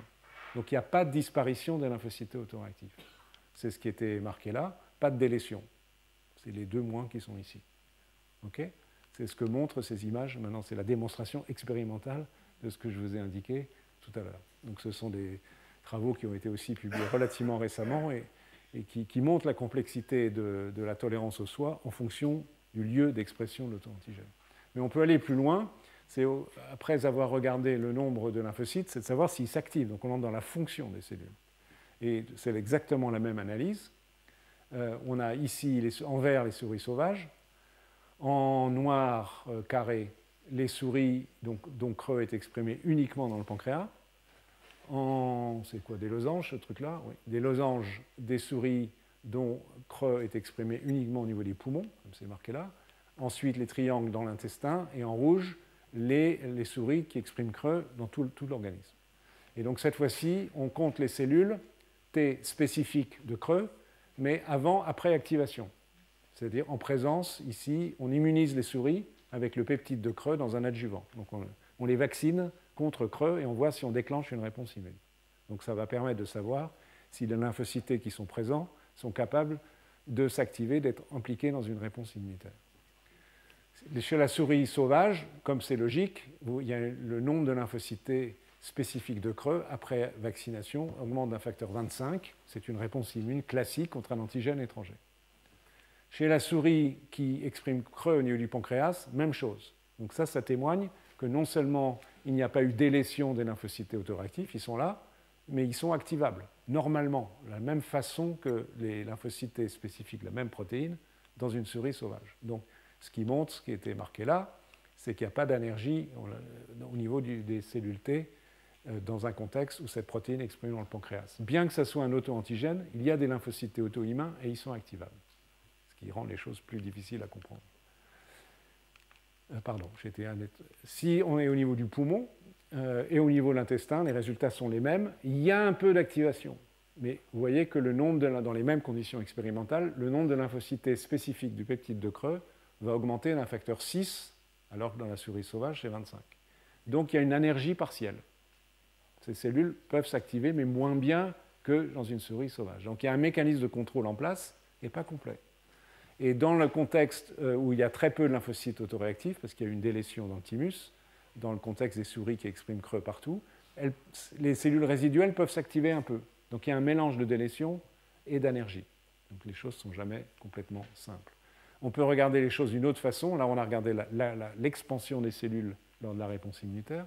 Et à droite, même schéma expérimentaux, même lignée de souris, on regarde leur capacité, à ces lymphocytes T, de produire une cytokine très importante des réponses immunes, on en a déjà parlé, qui s'appelle l'interleukine 17, donc qui est un témoin de l'activation des cellules T dites Th17. Donc s'il y a de la production d'IL-17, ça veut dire que ces lymphocytes sont capables d'une réponse immune inflammatoire et potentiellement pathogénique. Donc conditions d'immunisation, les mêmes. Cette fois-ci, vous voyez, on ne remonte pas les contrôles, que les cellules T sauvages immunisées, vaccinées in vivo produisent de l'IL-17. Un certain, vous voyez, 20 et 30% des cellules spécifiques de CRE produisent de l'IL-17. Le contexte des lymphocytes T d'une souris qui exprime CRE dans le pancréas, donc, qui n'ont pas de diabète et qui sont saines, donc qui contrôlent leur auto-immunité potentielle, même niveau d'expression de L17, donc qui confirme que ces cellules sont présentes, s'expandent et produisent des cytokines pro-inflammatoires. Par contre, dans le contexte des souris dont la protéine CRE est exprimée exclusivement dans le poumon ou l'intestin, les lymphocytes T qui s'expandent un peu produisent, il y a très peu, il y en a un tout petit peu, mais très très peu de lymphocytes T qui soient capables de produire l'IL-17, qui confirme ce concept d'anergie partielle. Ces lymphocytes T, ceux qui sont là, il y en a un certain nombre, sont médiocrement capables de s'expandre et encore moins bien capables de produire la cytokine, donc impliquée in vivo dans une réponse immunitaire. Et dans le contexte final où l'expression de CRE est ubiquitaire, en rouge, vous voyez qu'à nouveau, les quelques lymphocytes présents, qui sont partiellement capables de proliférer, ne sont guère capables de produire de l'interleukine 17, donc on a une situation aussi d'anergie. Donc ceci permet de démembrer, fragment par fragment, les différents facteurs qui sont impliqués dans le contrôle de l'auto-immunité, avec une énigme résiduelle, encore une fois, qui est la situation où la protéine CRE est un auto-antigène du pancréas, puisqu'il n'y a aucun système de protection mis en évidence par ces expériences. Donc ceci reste une énigme. Et donc, néanmoins, si on regarde l'énergie à travers l'expression du récepteur T pour l'antigène, je vous ai dit tout à l'heure que c'était un des bons critères qu'on pouvait utiliser pour visualiser qu'un lymphocyte T n'était pas capable de s'activer, était anergique. Je vous ai pris l'exemple chez l'homme des lymphocytes T spécifiques d'un peptide, d'une protéine codée par le chromosome HY chez l'homme, donc où il doit y avoir évidemment une tolérance à l'égard des protéines codées par HY. Là, le niveau d'expression du TCR chez toutes ces souris, sauf pour les lymphocytes T des souris qui expriment CRE partout, vous voyez que c'est diminué, donc ça c'est entre guillemets une vraie anergie, enfin dans la façon dont les immunologistes ont défini l'anergie. Dans les autres cas, y compris chez les lymphocytes T des souris qui expriment CRE au niveau du poumon ou de l'intestin, ces deux-là, avec le niveau d'expression du récepteur, c'est autour de 1 comparé au sauvage, est normal. Donc les résultats précédents, le défaut fonctionnel n'est pas une résultante du défaut d'expression du TCR. Ce sont d'autres mécanismes de contrôle qui sont mis en jeu. Donc même au sein de cette notion de concept d'énergie, on peut subdiviser les mécanismes entre ceux qui régulent l'expression du récepteur T pour l'antigène et ceux qui régulent les fonctions effectrices induites par l'activation liée à la reconnaissance de l'auto-antigène par les récepteurs T pour l'antigène. Donc les notions deviennent un peu plus compliquées, mais c'est la réalité, une partie de la réalité expérimentale de la façon dont sont contrôlés des auto-antigènes. Et en fait, on peut même montrer ensuite qu'il y a aussi un rôle pour les lymphocytes T régulateurs dans certaines conditions. Donc cette fois-ci, on regarde les lymphocytes T régulateurs de ces souris. Donc toujours les mêmes modèles. Vous pouvez voir chez la souris sauvage des lymphocytes T régulateurs spécifiques de CRE. On est toujours dans le même modèle. Il y en a un petit peu. Dans les souris où CRE est exprimé dans le pancréas, c'est pareil. Il n'y a toujours rien mis en évidence, aucune différence. Mais vous voyez, là, c'est absolument explicite. Pour le poumon, dans une moindre mesure pour l'intestin, c'est-à-dire quand CRE est exprimé sélectivement dans le poumon ou l'intestin, il y a beaucoup plus, en tous les cas dans le poumon c'est manifeste, de lymphocytes T régulateurs spécifiques. Donc le mécanisme de contrôle ici, et l'énergie observée, le défaut de fonction, ce n'est pas finalement un problème intrinsèque des lymphocytes T autoréactifs, c'est le contrôle par les lymphocytes T régulateurs, dans ces deux cas-là. Pas dans le cas des souris dont CRE est exprimé de façon ubiquitaire, vous voyez qu'il n'y a pratiquement pas de cellules T régulatrices. Il n'y a pas de cellules effectrices, mais il n'y a pas de cellules régulatrices. Donc ceci montre que dans la condition où l'auto-antigène est sélectivement exprimé dans ce modèle par le poumon ou l'intestin, ce sont les cellules T régulatrices pour l'essentiel qui font le job, si je reviens en arrière, ici, et qui empêchent la production de cytokines et qui empêchent en partie au moins l'expansion des cellules. Et ici, on peut montrer que ces cellules T régulatrices sont vraiment responsables parce qu'on peut manipuler ces souris et détruire les cellules régulatrices. Donc un élément de complexité supplémentaire. Et si on fait ça, et qu'on regarde la fréquence de cellules T autoréactives, donc ce qui est intéressant, c'est de regarder le poumon et l'intestin, là où il y a beaucoup de cellules T régulatrices. Si on dérègle, ça veut dire qu'on a fait une manipulation génétique, je ne vais pas entrer dans les détails, qui tue les cellules régulatrices. Donc dans le système dérègle, parlons de ce jargon, vous voyez que le nombre de cellules spécifiques remonte, c'est une échelle logarithmique, donc ça monte vite en ce qui concerne les cellules T autoréactives, dans le système, dans ce contexte où l'auto-antigène est exprimé dans le poumon ou dans l'intestin. Donc ceci montre que les Treg sont présentes et sont fonctionnelles, et ce sont bien elles, dans le cas présent, qui contrôlent l'auto-immunité. Vous voyez comment on peut, étape par étape, même si c'est un peu difficile, je suis désolé, mais on peut arriver dans un modèle expérimental donné, à décortiquer le rôle respectif de chacun des phénomènes de contrôle des réponses immunitaires. Et ce qui est intéressant, parce que ça a une relevance, c'est pas très français une relevance, mais une implication dans le contrôle d'immunité anti-infectieuse, qui reste quand même le boulot principal de notre système immunitaire, c'est que ce système peut être à sa limite. C'est-à-dire ici, à nouveau, toujours les mêmes souris et la même mesure des lymphocytes spécifiques de peptides de Creux, mais dans des systèmes de transfert. Et on peut montrer que si on injecte des lymphocytes régulateurs de souris qui expriment Creux dans le poumon ou l'intestin, donc c'est ici, on transfère les lymphocytes, les lymphocytes régulateurs qui sont présents dans les souris qui expriment Creux dans le poumon, on les injecte à des souris sauvages. Et vous voyez que ça fait baisser à peu près d'un facteur 10 dans cette expérience. On fait baisser d'un facteur 10 le nombre de cellules T spécifiques de Creux. Donc ces cellules T régulatrices, in vivo, on peut les transférer et elles fonctionnent. Et idem si ce sont ces cellules-là, donc celles qui sont extraites d'une souris dont Creux est exprimé au niveau de l'intestin. Donc ces cellules sont fonctionnelles, mais, et ça c'est le point intéressant ici, c'est que si on répète cette affaire et qu'on immunise les souris multiplement, il y a un échappement aux cellules régulatrices. C'est-à-dire que petit à petit, ce n'est pas montré sur cette diapo, mais on verrait réapparaître en quantité plus importante les cellules qui sont spécifiques de Creux.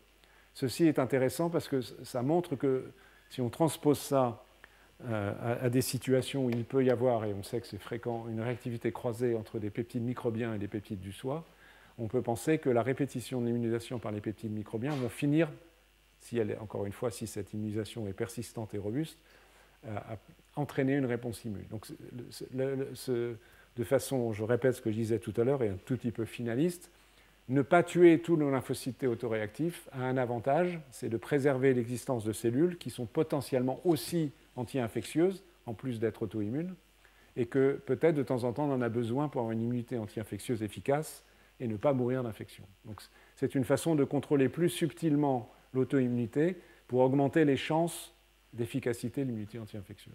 Si on voulait être le plus simple possible, dans le système le plus radical, idéalement, il suffirait, entre guillemets, de se débarrasser au cours de la différenciation des lymphocytes, T et B d'ailleurs, de la même façon, de toutes les cellules autoréactives, et ensuite de ne garder que des cellules efficaces, le modèle que je vous ai présenté initialement, mais dont vous voyez qu'il n'est pas si simple et pas si exact, où nous n'aurions que des lymphocytes T effecteurs. Mais nous perdrions des lymphocytes T effecteurs, parce que beaucoup de nos lymphocytes T effecteurs sont aussi des cellules capables de reconnaître des auto-antigènes. OK.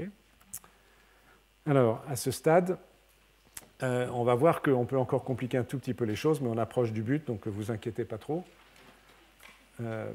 Et voir que même dans la tolérance centrale, donc qui est celle a priori définie par la délétion des lymphocytes T à plus forte affinité pour l'antigène, peuvent intervenir des phénomènes autres que la délétion centrale. Je vais expliquer.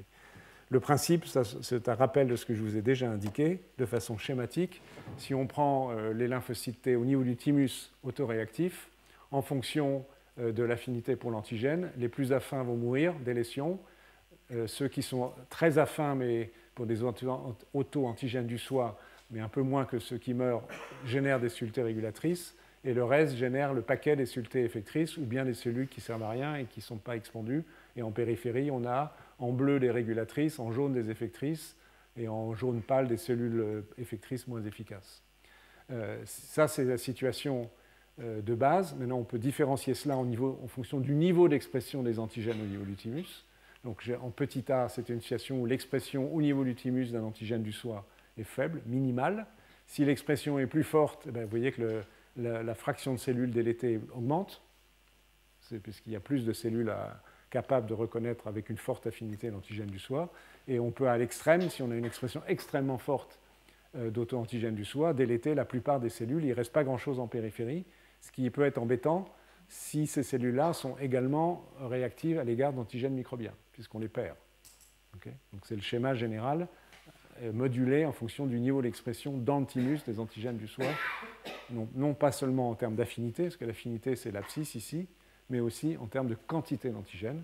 Et ceci, c'est un résumé d'un autre travail qui a été fait ici, où ces auteurs ont généré 14 modèles différents de souris qui expriment le même antigène du soi totalement artificiel. À nouveau, ce sont des constructions génétiques. Et l'antigène du soi, c'est une protéine, on a déjà parlé pour d'autres raisons, c'est la green fluorescente protéine, donc cette protéine verte qui fluoresce en vert. Donc, ce qui permet de la suivre, c'est très pratique, puisque si on illumine les cellules au laboratoire avec une longueur d'onde adéquate, on va générer une fluorescence verte, donc on peut identifier ces cellules très aisément, y compris in vivo dans les souris.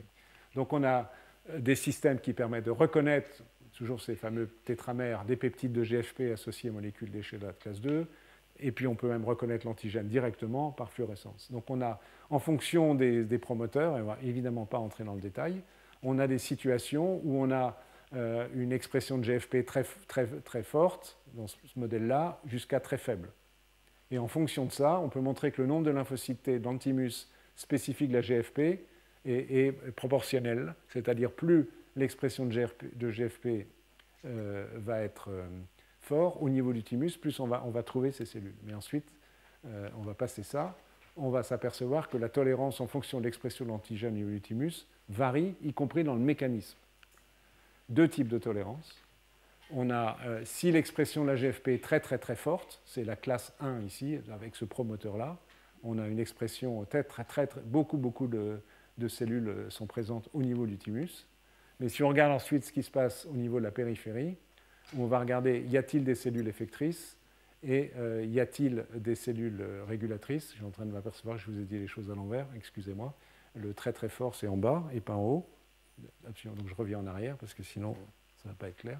Dans le cluster 3 correspond à des souris où l'expression de GFP est extrêmement forte. Dans ce contexte-là, au niveau du thymus, il y a une perte des cellules, donc une délétion, une disparition des lymphocytes autoréactifs. Si par contre l'expression de l'antigène est plus faible, classe 2, voire classe 1, où l'expression est plus faible, on trouve ces précurseurs qui sont identifiés par les tétramères qui contiennent les peptides de GFP. En périphérie, maintenant, donc on regarde les cellules T régulatrices, les cellules T effectrices, FOXP3 pour les cellules T régulatrices, facteur de transcription, un autre facteur de transcription qui s'appelle BCL6 pour les cellules T effectrices, donc en fonction du niveau d'expression dans le thymus de la GFP. Et donc dans la situation où il y a une délétion quasi complète des lymphocytes T autoréactifs dans le thymus, évidemment en périphérie, on ne trouve rien. Ça, c'est clair. Il n'y a pas de cellules effectrices et pas de cellules régulatrices. Donc, ce n'est pas très intéressant. Ce qui devient plus intéressant, c'est pour les situations où l'expression est plus faible au niveau thymique. Et dans ce contexte, encore une fois, GFP est un antigène du soi. Il ne faut pas l'oublier.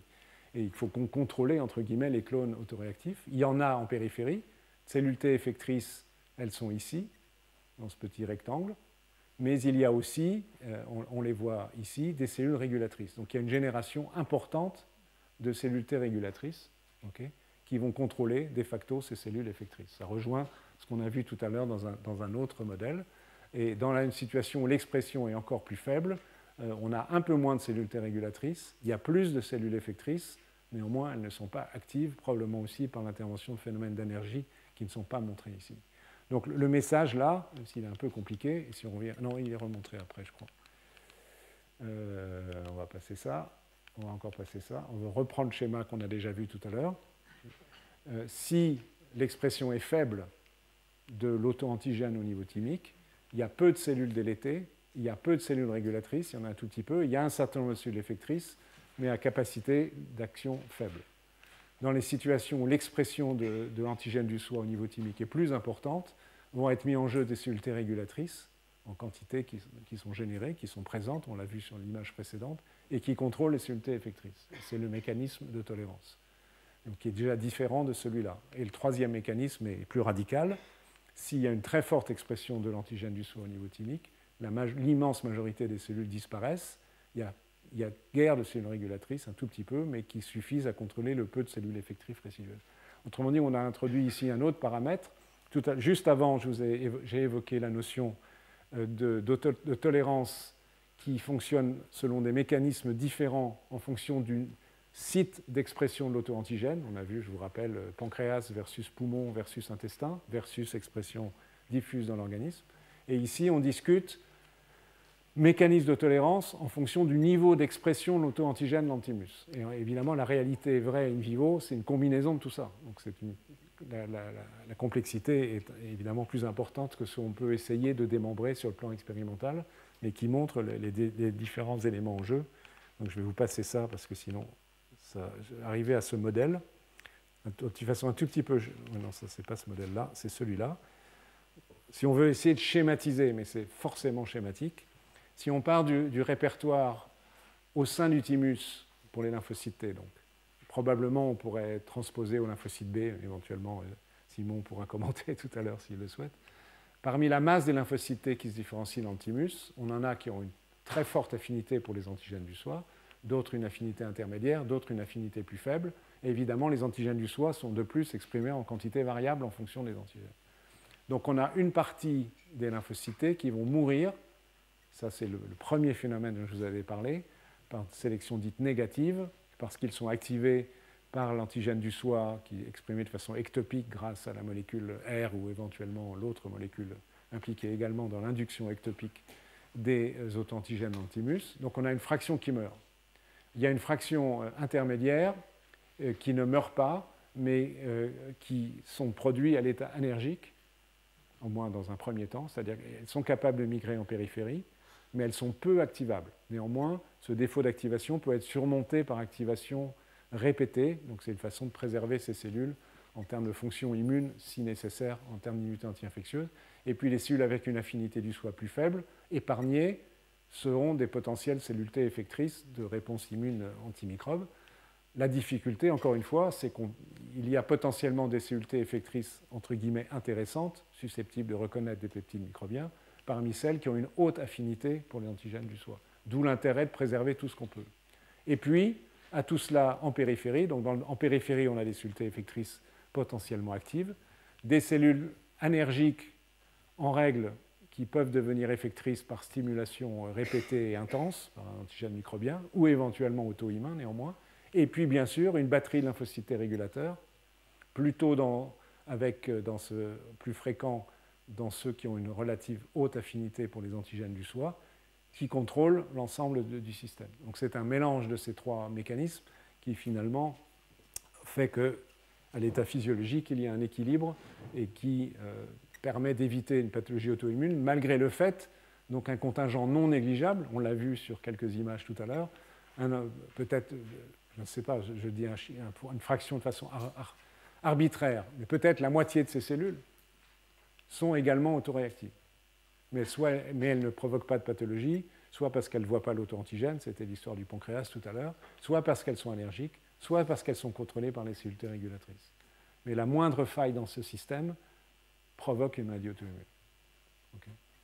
Donc voilà, je vais m'arrêter là pour aujourd'hui.